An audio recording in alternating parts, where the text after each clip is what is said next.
बधाई हो महादेव। देवी पार्वती आपकी परीक्षा में सफल हुई। बधाई हो प्रभु, बहुत बहुत बहुत बधाई हो। सखा, अब आप उनकी प्रतीक्षा का अंत कर दें, उन्हें दर्शन दे दीजिए सखा। अभी केवल वो अपनी पहली परीक्षा में ही सफल हुई।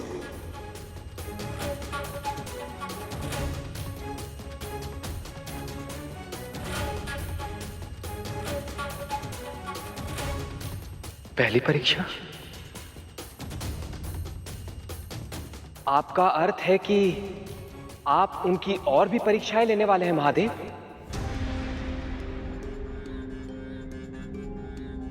उनकी पहली परीक्षा के उपरांत मुझे यह ज्ञात हुआ कि इस अवतार में देवी सती पहले से भी अधिक निस्वार्थ और धैर्यवान हो गई है और मेरी अर्धांगिनी बनने के लिए इन सब गुणों का होना आवश्यक है।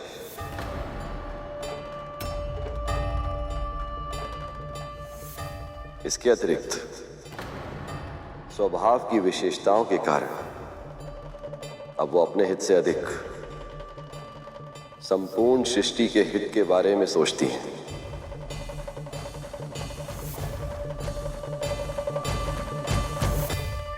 पर केवल ये पर्याप्त नहीं है। अपने पिछले जन्म के कारण मुझे पाकर भी मुझे वो समझ नहीं पाई।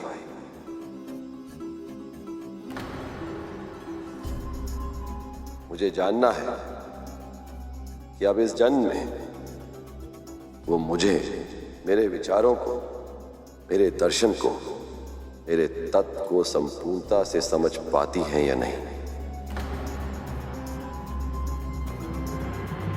अर्थात हमारे विवाह के लिए ये आवश्यक है देवगण।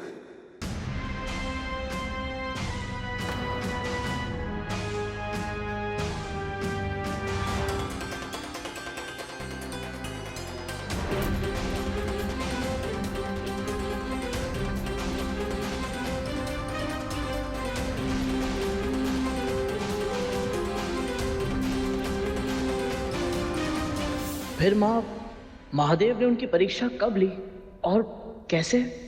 महादेव देवी पार्वती के त्याग को देखने के बाद समझ चुके थे कि देवी पार्वती दूसरी परीक्षा के लिए तैयार है और दूसरी ओर तारकासुर के आतंक से वो अभिज्ञ नहीं थे। इसलिए शीघ्र ही दूसरी परीक्षा लेने के लिए उन्होंने फिर से अपना वेश बदला।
प्रणाम ईश्वर। कल्याण।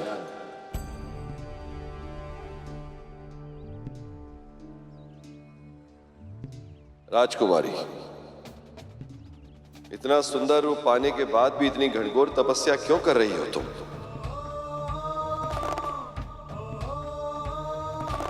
यह आयु साधना के कष्टों का अनुभव करने की नहीं, बल्कि विवाह करके ग्रस्त जीवन का सुख भोगने की है। यह हमारी प्रिय सखी पार्वती है ऋषिवर। अपने प्रियतम महादेव शिव के साथ विवाह की इच्छा के कारण गहन तपस्या कर रही। शिव के साथ विवाह? उस औघड़ के साथ विवाह?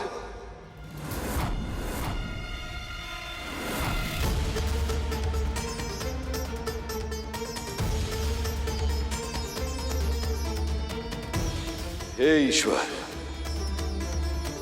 सद्बुद्धि दो इन्हें। शमशान का निवासी है वो। विवाह का तो अर्थ तक नहीं जानता वो बहरूपिया।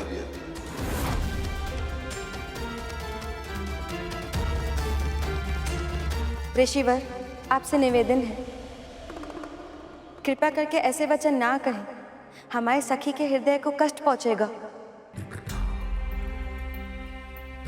ऋषिवर, हमारी सखी शिवशंकर से असीमित प्रेम करती हैं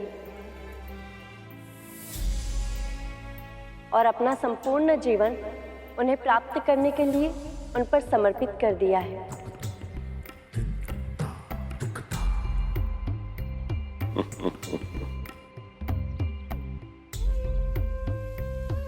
क्या इन्होंने या आप में से किसी ने शिव शंकर को देखा है?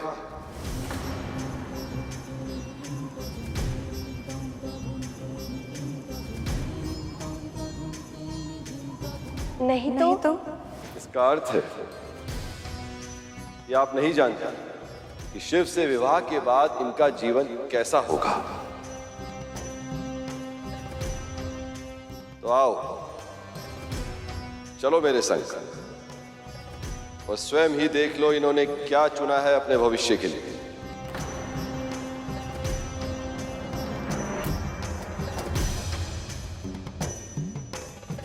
अधिक सोच विचार केवल समय व्यर्थ करता है देवी। साधु के कथनों का मान रखो और चलो मेरे संग। मुझे विश्वास है कि वास्तविकता देखकर तुम्हारी आंखें फटी रह जाएंगी, पग डगमगा जाएंगे और संकल्प अपने आप ही क्षीण हो जाएगा।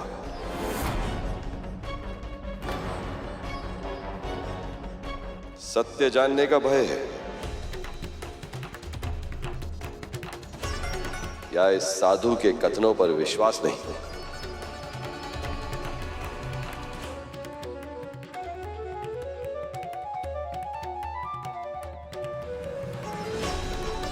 चलकर देख लेने में कोई बुराई नहीं है देवी। भला संसार में ऐसा क्या है जो महादेव के प्रति आपका प्रेम और संकल्प को कम कर सके?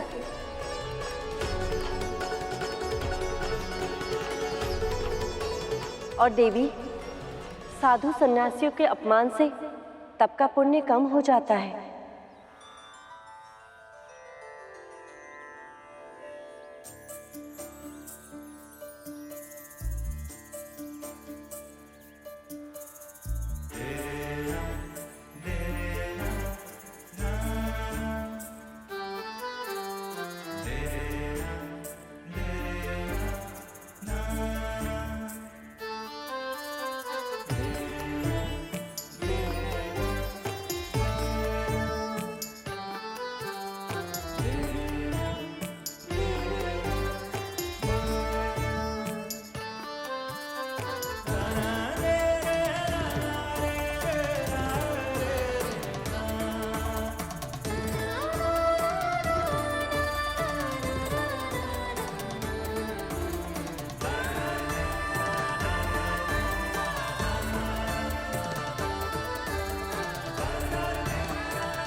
ये अब कहाँ लाए हैं ऋषिवर? यहाँ ना कोई वृक्ष है और ना ही कोई वनस्पति, और भीषण शीत भी है। शीघ्र हमें यहाँ से ले चलिए ऋषिवर, यहाँ एक क्षण भी रुकना असंभव लग रहा है।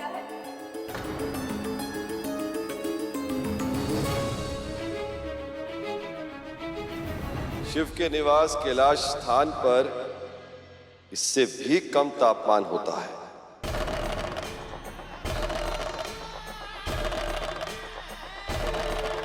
रह पाओगी तुम?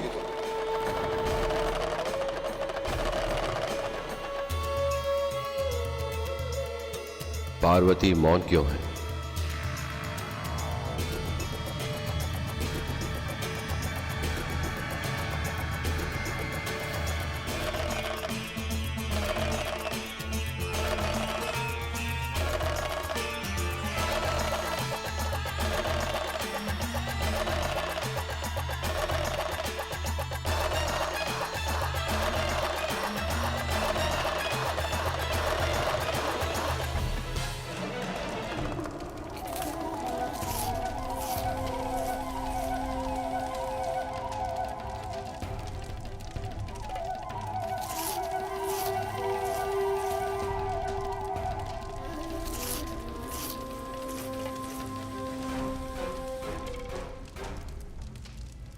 ये है इन अघोरियों का भोजन।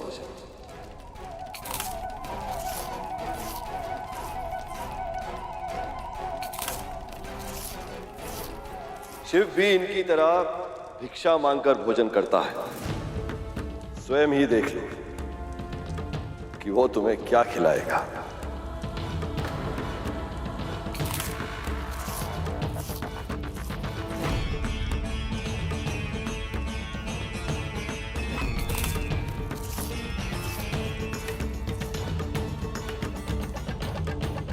भिक्षा में मिले जीवन पर निर्वाह करना होगा तुम्हें।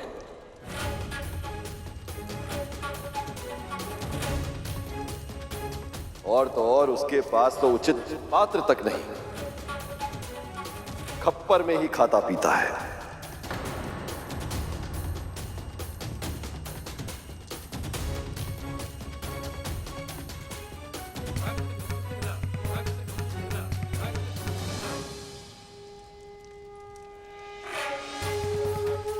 विचार करो देवी, क्या तुम कपाल से बने खप्पर में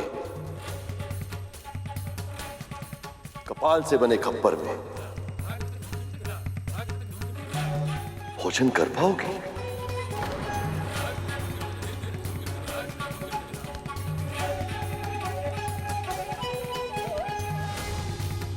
महादेव इस प्रकार देवी पार्वती की भावनाओं को क्यों ठेस पहुंचा रहे हैं?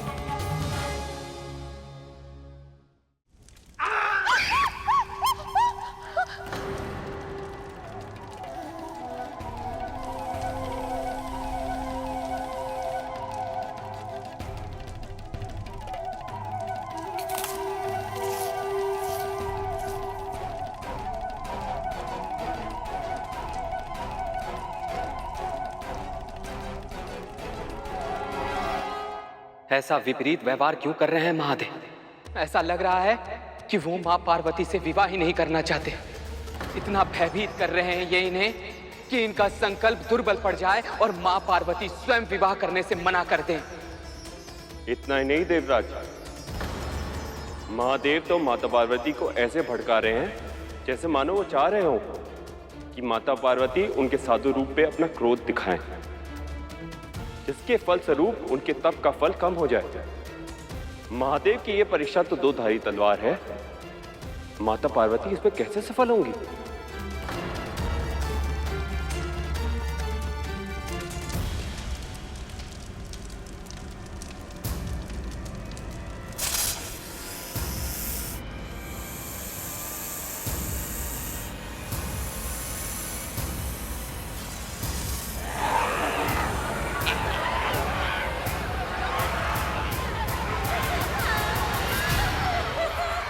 जब आप तपस्या करने निकली थी तो दो सखी तब भी आपके साथ थी, और उस शिव का तो कोई मित्र भी नहीं, ना साथ ना समाज, बस केवल सर्प, बिच्छू, भूत, प्रेत जैसे निशाचर ही उसके साथ रहते हैं।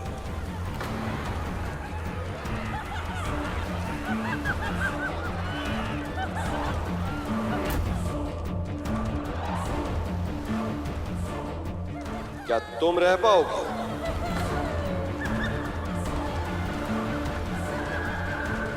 देवी,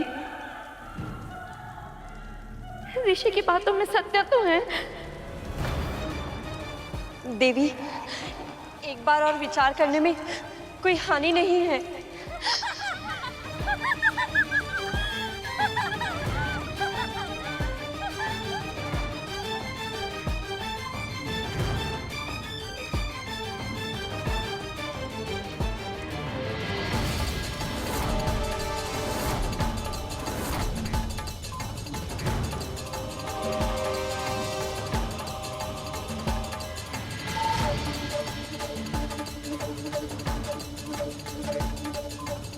मैंने तो यहां तक सुना है कि पिछली पत्नी के साथ उनका प्रेम भाव कम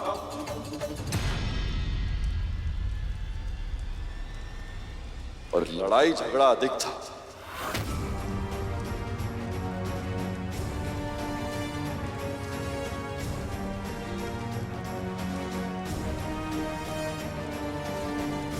वो निसहाय निर्बल कन्या शिव की क्रूरता से बचने के लिए आत्मदाह करने के लिए विवश हो गई थी। मुझे तो ये सुनकर भी दया आती है।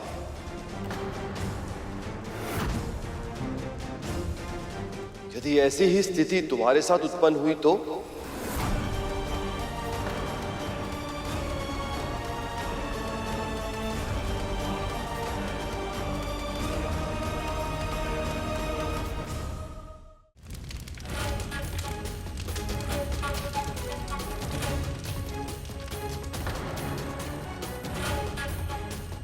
इसीलिए कह रहा हूं देवी, मेरी ओर देखिए और गंभीरता से विचार कर। मैं तुम्हें अच्छा भोजन दे सकता हूं, निवास के लिए उत्तम भवन दे सकता हूं, सुंदर वस्त्र, एक से एक बढ़कर आभूषण दे सकता हूं। समाज में जो प्रतिष्ठा मिलेगी सो अलग।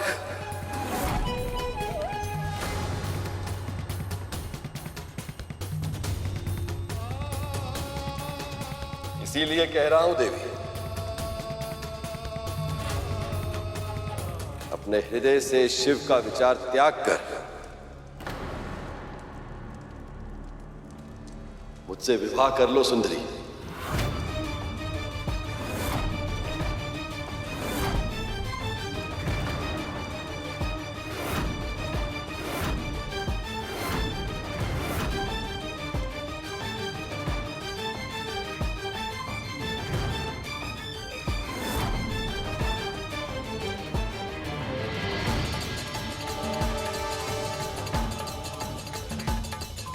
आप एक ऋषि हैं। केवल यही कारण है कि आप पर क्रोध करके मैं अपने तप का पुण्य नहीं खोना चाहती। पर अब बस, यदि आपने मेरे शिव के बारे में तनिक भी उल्टा सीधा कहा तो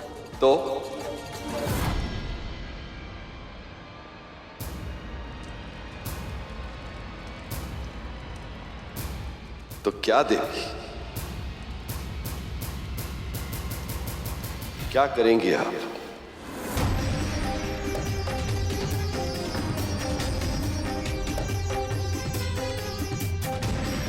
बहुत हो चुका आपका अनर्गल प्रलाप।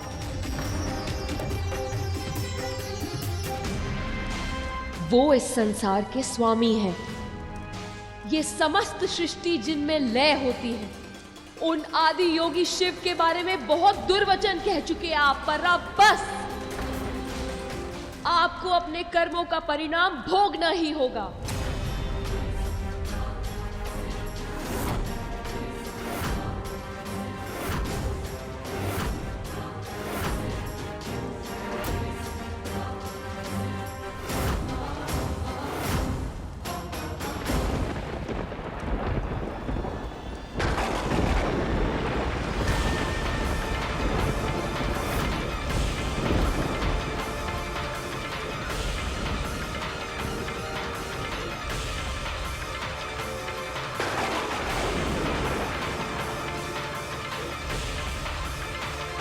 मैं महादेव की लीला समझ नहीं पा रहा हूँ। क्यों वो देवी को इतना क्रोध दिला रहे हैं कि वो उन्हें श्राप देने पर विवश हो गई।